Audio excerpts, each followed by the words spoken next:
right, y'all. We got to talk about it. Kanye West, yes, again, had the internet in a chokehold last week. And this time there's a whole panel dissecting his latest antics. But here's the thing, are they really getting it right? Or is there a bigger conversation being missed? I've been watching this discussion and I got some thoughts. Some takes I agree with, and some, well, they had me shaking my head. But before I dive in, let me ask you, is Kanye misunderstood genius? Is he just stirring the pot for attention? Or is he exposing something deeper in the culture? Stay locked in because I'm about to break this all the way down. Let's get into it.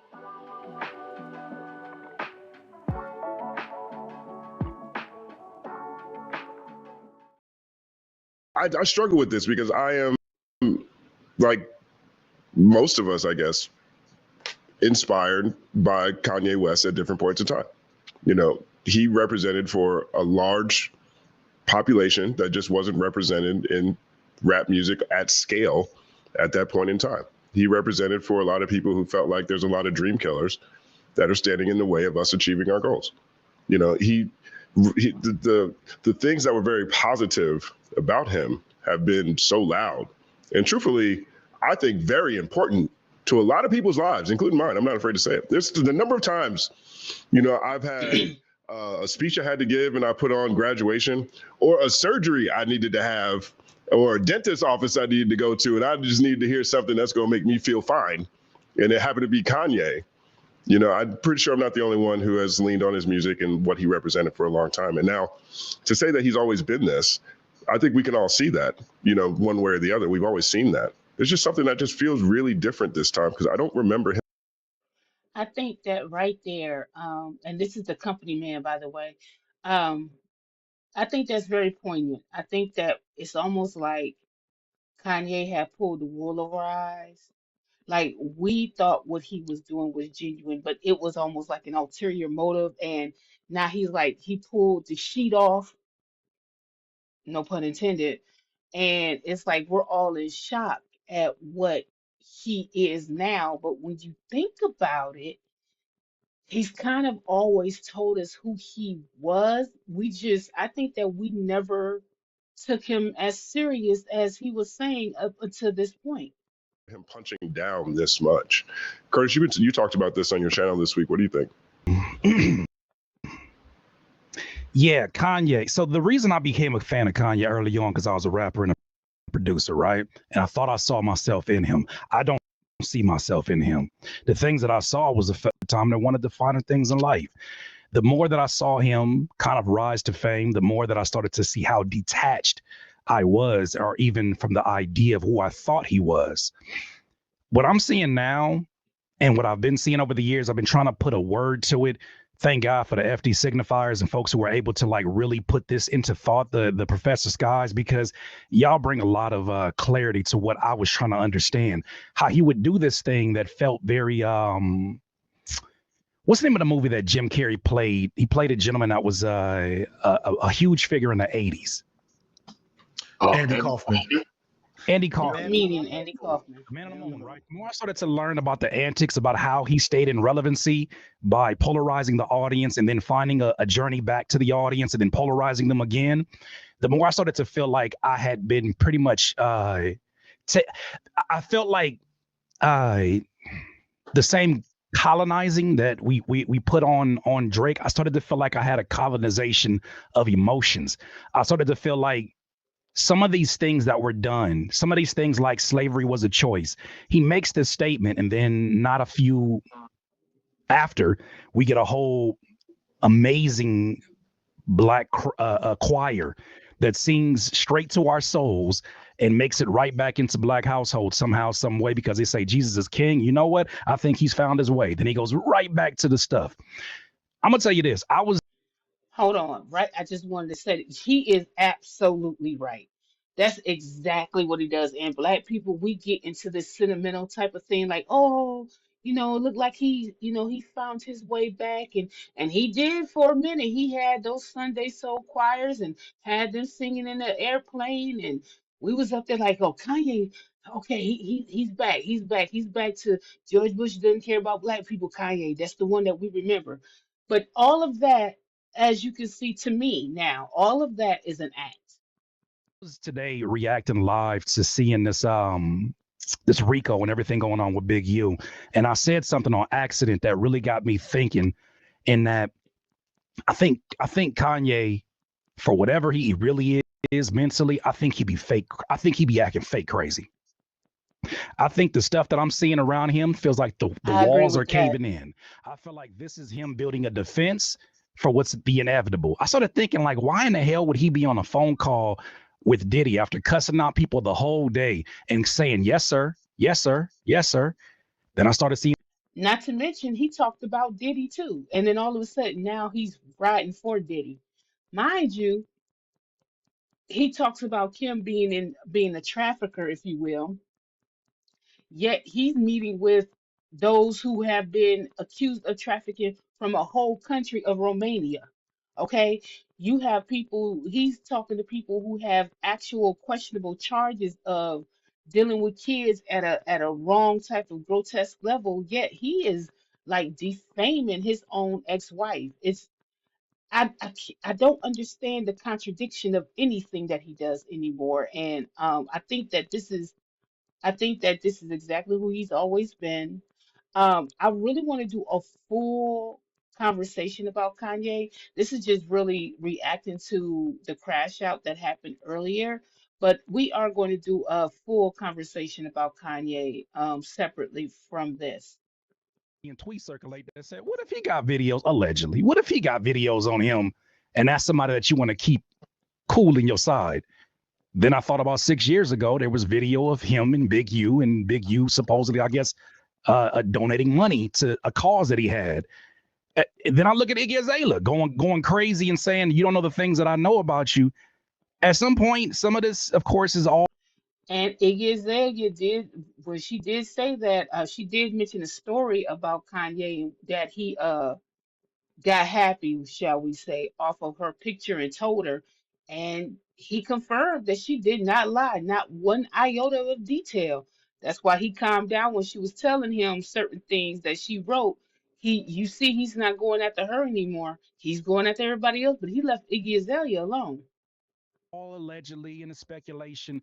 And at some point, I look at it and I say, when the doors cave in, are we getting somebody who's trying to make a case for insanity? That's the way that I'm reading it now. I don't know anything. That's just me with my tinfoil on.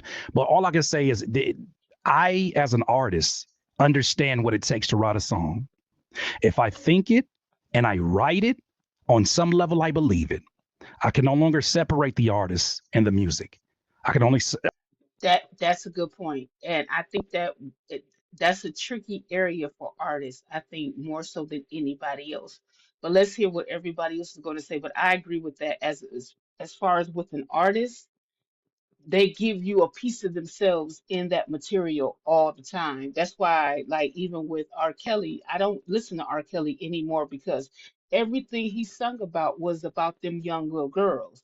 And let's not forget that he actually, relieved himself on a young girl, not a woman, a young girl. Yet you still have people doing Step in the Name of Love, and oh, I just love his songs. But his actual outlets of who he is, as brilliant of a songwriter as he was messing with these young girls. So each song reflects who he was and how he dealt with a young girl. Even the songs like, your mind is telling me no, but your body's telling me yeah. It seems like you're ready. Now, when you think about the girls that's involved in that, none of them was at the age of, they were young. And their parents should have been in jail too. I can't separate the artist from the art. You are that thing, and that thing is being fed into your lyrics. I don't want your mantras anymore affecting or influencing my thought. If you repeat something over and over again, that becomes a mantra, right? That I sounds like a agree. chorus. If you repeat certain lyrics or I'm justifying certain thoughts that you have, I'm starting to empathize with things that I just at this stage in life at 40, maybe 30 and 20, hell yeah, I don't care about that. At 40, I'm like, nah, I'm actually good. I, Curtis is cooking. Curtis King is cooking on this. I agree 100% on this. I could think of some better programming to do than that. And when I see the end result, even though he is a successful billionaire, I ask myself, do I one day want to be as bitter of a 47-year-old as he is, no matter how much money he's up? Is that what I want to line for my life? And when I look at that, I'm good on him. I'm completely good on him, and I think there's more than enough music out here to satisfy him. 1 second applause. There's one thing I do find really interesting is that, separating the art and the artist. And when it comes to music, particularly rap music and hip hop, which I think is because we talk about how real everything is, how real we are in our music and our our presentations. We tend to lean into the fact that there's a baseline understanding or misnomer that everything people say is real, that we're all keeping it real. But we don't run into that same thing in acting, for example, or Hollywood in the same way. Like, for example, I'll say this. All right, so I remember in college, I saw this movie called Infidelity, right? And I think it was called Infidelity. I can't think Richard of it. Gere. Yeah, and Richard Gere, and the woman was cheating with this French dude, and then the French dude, Richard Gere, showed up to the door and killed the man with the snow globe. Spoiler alert. Right. Now, I was just gonna watch that. before I saw that movie, the only time I'd really seen the wife in that movie, the actress, was in Jack, the movie about the kid who grew up too fast, who had like a high, his thyroid was going crazy. He looked like button. Yeah. And so I liked her in Jack, but then I saw her in Infidelity or whatever, and I just can't watch her the same. Like any movie that she's in since then, I'm like, I don't know if I want to see that. I'm not sure because she did such a good job, but I don't necessarily question her as a person in the same way. Like, Omar, do you ever run into, people ever run into you and expect you to be who you are, the characters you play? And So yeah, like I was in Queen Sugar, everybody even their mama loved me, right? Mm. Then in the middle of Queen Sugar, probably about season 5, I did Harriet, and I was the bad guy. I was a slave catcher, and everybody was so pissed at me.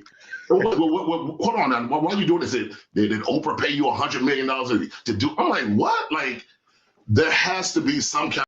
Okay, well, with him, and I get what he's saying because I'm gonna tell you right now, I to this day can't stand Danny Glover because of damn the color purple. I ain't gonna lie. Every time I see his ass, I can't stand him. I straight up call him Mister in a heartbeat. There go that damn Mister. So okay, I get that, But let's continue. Let's continue. I don't want to be ever put in a box. I might do comedy, but I might do some really dark, devilish shit on screen.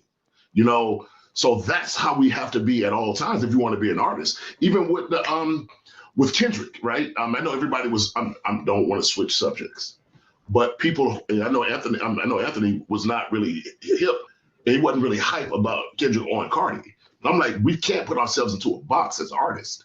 We want to be able to show every part of us, every side of us. So yeah, man, people they think I'm Hollywood for real. They walk around. Women call me Hollywood all day. Now, dudes who like Ray Donovan, they call me Cookie. But to most people, I'm Hollywood. I said I ain't nothing like that dude. I like the character, but I ain't nothing like it. Does separating the art from the artist, live more viscerally in hip hop and rap than No doubt about it. other things? It's the whole thing about keeping it real, and it comes from a reality base. I think, yeah, it does. Even some of my favorite jazz musicians are horrible human beings, but Miles Davis can fucking blow the hell out of that sax. You know what I'm saying? All that, so it's like, but these are horrible human beings if you go back and look at what they did to Cicely Tyson. Right. If you Right. know, you know. I mean, he does have a point with that when you look at Miles Davis and you look at some of those other jazz was hip hop. And let's just be real. I don't know why people be talking like, well, jazz is just this such a no, jazz was what hip hop is today. Jazz was the same thing. There's a lot. I think that the only thing that I would say that's a difference is that with an actor, we know that you're pretending, right? But let's take for instance, what's his name that was part of the negotiator with Samuel L. Jackson, Kevin Spacey. Kevin Spacey has always been one of those great, great, great actors, right? But when it started talking about some things that he was doing, messing with, underage or what have I forgot that little thing. A lot of stuff that was going on with him, everybody left him alone. So I can't just say that it's just, well, we pick and choose. When it's heinous enough, everybody kind of gets into an agreement. But I think that you can't, like, for instance, this gentleman here is an actor, and I think he's a rapper too. But I think that the difference is with music, you are directly putting yourself, you're giving a piece of yourself to the masses. This is your energy that you're expressing to the masses. Whereas acting, you're pretending to be someone else. Now, that's not to say, you got people who, of course, got ghostwriters and all of that. But if we're talking about people like Kanye, who exhibits or exudes himself in all platforms, whether it's music, fashion, or what have you, then I think that it's a little bit different or nuanced, if you will, versus what we're discussing here. Um, yeah, but I don't know, man. Some of the shit that's going on with Kanye really got me fucked up right now. If I could jump in and push Professor Sky Anthony to the side for a second, I think part of the art from artist thing is also uniquely a black conflict at times because it's not just hip hop, it's also Cosby, it's also R. Kelly, Yeah. it's also Obama, it's also I don't know, Marion Barry. Like it's a gamut of black um significant figures. And I think black folks are constantly at war with being seen as moral and human and valued, Hmm. that the danger of enjoying or appreciating a person who rightfully is seen as bad, it plays up a little differently at our spirit. Like I've never like nobody I don't hear anybody talking about fucking Red Hot Chili Peppers lead singer, certified, right? Certified that like he will. I bet you he's at Hard Rock Cafe this week getting bigged up by the crowd. I'll never forget Brad Pitt I being on mean, stage with the girl true. from the TV the teacher TV show. Y'all know me. I'm sorry. Little young. She's short and she's the Abbott main Elementary. character in Abbott Elementary. God damn. Just cut all this out. Um, but and she's like flirting with him for fun on stage, and I'm assuming she doesn't know this, but like literally that week they're revealing that he was beating his children on the airplane and beating Angelina Jolie. You know what I'm saying? And like Mm. at no point has Brad Pitt suffered any really public damage for this. And I want to be clear so I don't get put into the he was gonna buy NBC ass niggas. Like I want to be clear. Like this is not expecting or desiring the impunity of whiteness, because people that do fuck shit deserve the punishment they get. But I do think sometimes our sensitivity to the to that art from artists conversation is heightened because we want our consumption and like the things that we care about and influence us to reflect the value and the morals and the virtue that we want the world to attach to us. And when that doesn't happen, it becomes a struggle. And I think that's an interesting thing for pretty much everyone to deal with.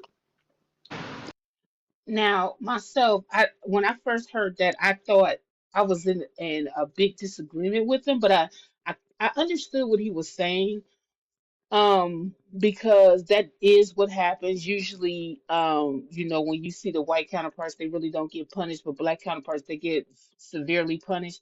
But this is the thing about that, and this is where we tread. So it's a slippery slope because while I understand we're saying, well, when the white people do it, there's nothing happens to them. But in a way, we're doing the whataboutism. But what about when such and such? And what about what happened with so and so?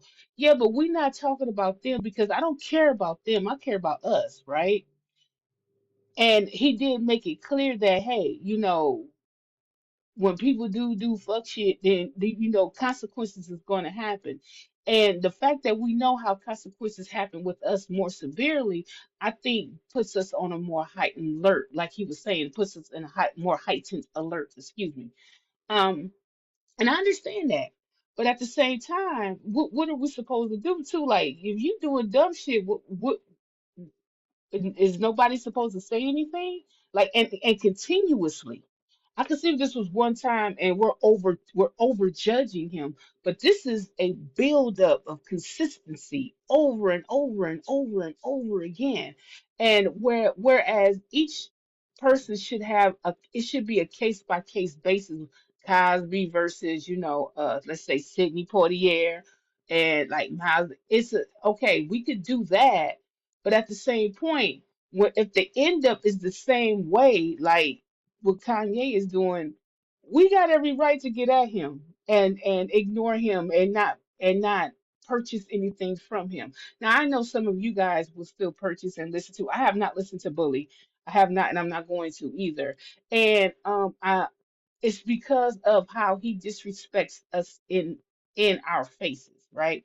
Whatever that whole religious and other discrimination he's doing. Again, I'm black. I'm fighting my fight with my black people. So if you don't like that, I don't care. But when he is utilizing us to try to demean his wife, and he spits in our face after he disrespect the very culture that we talk about we love, let's talk about this real quick too. Again, it's gonna be a bigger, deeper dive later, but we for everything that we talk about what Drake has done to the culture, Kanye did it too. It's just that Kanye was very good at being a producer. He went through the backpacker. He played a fake person too. Dare I say more so than what he did more damage to us than what Drake has done. Drake is on some ghostwriter shit. Got that. He's not culturally savvy. Got that. Kanye was born here. He was born in Atlanta and went to damn Chicago, right? He was enthralled in the culture. He was with the backpackers. He wanted to get his shine on. He, dare I say, has actually disrespected hip hop way more than what Drake did. So for everything that we're jumping on Drake about, why don't we have that same energy for Kanye? Because he gave us three great albums, maybe four or five. But within each album, he's disrespected us, his peers, the people that was his friends. He's talking about people's kids. But we are harder on Drake than we are on Kanye. I mean, just think about that. He's disrespected the hip hop way more. Fantano, how are you processing everything that everyone has said so far? I noticed you're no longer getting your steps in. Oh, I mean, I was listening even with the steps. My brain and feet work independently of each other. 1 second applause to independence. I don't strongly disagree with anything that's being said. Up until this point, I mean, I feel like there's just been so much to unpack since we were talking about Kanye so long ago and now kind of getting to this point. I mean, I'll say personally, I try to be as consistent on these issues as I can across all genres and artists that I talk about, regardless of the upsides or downsides of bringing these things up. I mean, as Omar was just saying, I kind of brought up the Kendrick Cardi crossover in regards to his new album, and there were a lot of people who obviously are big Kendrick fans and watch me regularly who didn't really like that I had that to say. I'm currently in the midst of a low-key legal battle that I'm not really at liberty to talk about with a white artist, white metal artist who's trying to sue me for defamation for talking about the many convictions and allegations that have been leveled against him over the years of his. Now, I will say with Fantano, at least, he's consistent. So for every complaint that you may have about him with a hip hop artist, what have you, he's one of them that he's equally hated by everybody, or equally respected by with his takes by everybody. So Fantano is one of the ones that you might feel like you could take it or leave it with him, but at least he's consistent in what he's saying. You may not agree with him, but I respect the person that is consistent. his career. So, I mean, these are things that I talk about on a regular basis. These are big concerns for me. And, I think it's important things. I think it's an important thing for viewers and listeners to be aware of, so that when they go into a certain artist catalog or whatever, they can make an educated choice. Like, if you want to go from there and just kind of like listen to whatever anyway, like, not every artist I'm listening to on a regular basis has like a perfect record of good behavior throughout the entirety of their lives. I don't expect every artist that everybody enjoys to be a fucking perfect angel. That's just unreasonable. I mean, especially considering like how much great art there is out there about being a flawed individual and making mistakes. And, I mean, Mr. Morale is itself an album about overcoming horrible bad behaviors and breaking past cycles of abuse and trauma and so on and so forth. Redemption is an important part of, art and, exploring different types of human experiences. So, I'm not coming at this like from an unreasonable place, but, with that being said, I do feel like these things are important to talk about and important to discuss and just like keep people aware of. Art for Kanye West. Now, what he said, I think that that's fair. If anything, he's saying, look, if you're listening to these artists, at least have your eyes wide open to what you're listening to. I can't tell you who to listen to, what to listen to, what your moral ground and standings are on, but at least I'm giving you the backstory of who you dealing with or who you talking to. I mean, that's only fair. If he's doing that for everybody that he's coming across as far as a review, depending on who he's speaking of or what have you.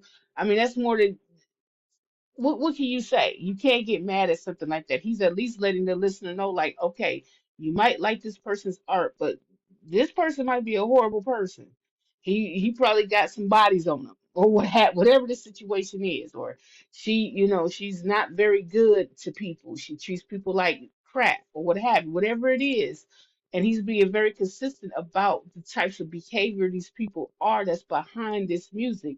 And again, like I say, I feel that the music is a piece of who you are. And if you're like that, I don't care if you're singing lullabies, if you're like that, then if you're a contradiction to that, then I don't want to be bothered with you. Like, for example, when we talk about Walt Disney, right? Everybody loved taking their kids to Disney. But Disney hated black people all day long. He was a racist all day. Mickey Mouse little black self was a straight racist. You hear me? See, we didn't know that though until that was revealed. If that was something that we knew that was part of that artistry, then well, when you think about it, yeah, it was part of the artistry because Mickey Mouse had a lot of um blackface in it. It was very disrespectful to black people. All cartoons back in those days were very, very disrespectful to black people. So there was a racist element to the black cartoons and to the cartoons anyway when it came to black people and some Native Americans and some Spanish and what have you, but majority black. But then when you find out the corporation behind it was just actually straight up and down racist, you don't want no part of that, right? And let's talk about Cat in the Hat, Dr. Seuss, the creator of Dr. Seuss. He was racist for a long time. He was racist. He changed his mind, but the extension of the Cat in the Hat, Dr. Seuss, he didn't mess with black people. He didn't like black people. So when you have these people who are artists and it's carrying over, regardless of the story they're telling, like you have Dr. Seuss, the Cat in the Hat. Now the Cat in the Hat didn't say the N word, but the man who was drawing the Cat in the Hat said N word all damn day. He was a racist all day with a black ass cat. Just saying. Once you find out who they are, do you suppose to still support them because you liked a couple of books or a couple of albums or what have you? Just think about it. Just saying. No. Ooh, I was about to say something. I feel like that would require him to start taking ownership and doing better. It's not really like. I agree with that. I agree with that wholeheartedly. And Kanye is not trying to take ownership of anything. Like, it's not really about my perception of him and me judging him. It's more about like, what is he going to it? And I don't expect this, you know, and that's why I say no. I feel like you'd be a fool to be holding your breath at this point. But like, you know, you'd have to, he would literally have to like be like, okay, I'm sorry about the Jay-Z Beyonce kids stuff. I'm sorry about the swastika stuff. I'm sorry about and not even in sort of like a, oh man, I talked with Adam Sandler and you know what? I like Jews again. You know, it's like it can't be something like, because that's bullshit. That doesn't display to us that you understand why what you said was fucked up, you know? And that's a good point too, because that's what tends to happen. Like when they get in trouble, oh, I spoke to the leader of this. Like when white folks mess up real bad, they speak to the leader of the black. Who's the leader of the black people? Because you spoke to Al Sharpton, you speak to the rest of us though. But they tend to do that superficial type of apology and oh, now you know I understand and I get it. You're saying sorry for the sake of saying sorry. You don't even mean the shit. And so when he's talking about taking accountability, it's like you really do have to seek, search through yourself to really figure out what's the trigger and why are you doing what you're doing. Kanye ain't trying to do that shit. He don't care about that shit. And it can't even just be like what Moni was bringing up earlier. It can't just be like, you know, that slavery was a choice comment was not a bad look. Like, you know, you need to show us that you have an understanding of like what was messed up about that stuff, you know, or else you could just be saying sorry like he has at numerous points before, just to kind of like take the heat off. And then immediately after, he's like trying to get you to buy a Yeezy sock, you know, like, come on. I like my Yeezy socks actually. I feel like a ninja when I wear them. Look, at this point, I don't think there's any redemption, but only because like he's not going to try. Like he's not going to legitimately try. Exactly. I don't think he's in a place.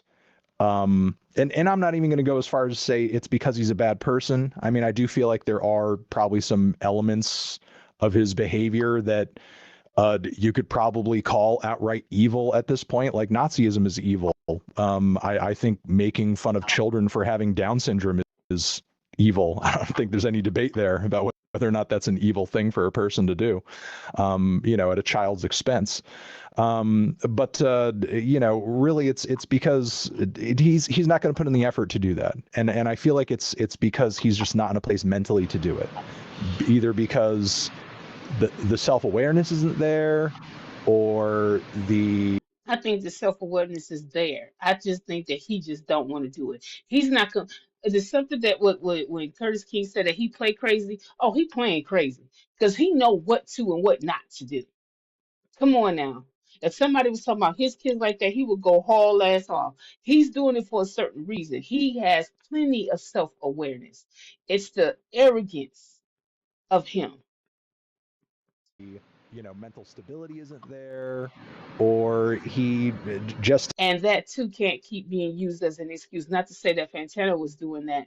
He's not, but that's what we tend to do is, oh, well, you know, he has a mental health issue.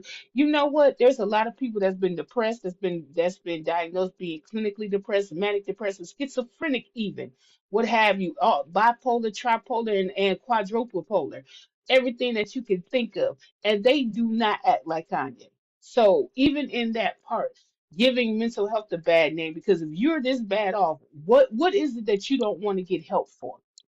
You know? is unrepentant, and he's, you know, as I'm sure, you know, FD Signifier, I know he's made a lot of content about Kanye and has addressed the fact that historically he's a big contrarian, He you know, is. and if you want to guarantee Kanye is gonna zig, you know, it's when everybody's zagging. You know, the moment he sees one thing everybody wants him to do, even if that thing is like for the betterment of his mental health and career, he's going to go in the opposite direction, because the moment he feels that pressure and control, he wants to jump out. And that's what's so weird about it to me now, though, because he is more independent than ever. He doesn't seem to have nearly as many of these constraints he's been screaming about since his car wreck.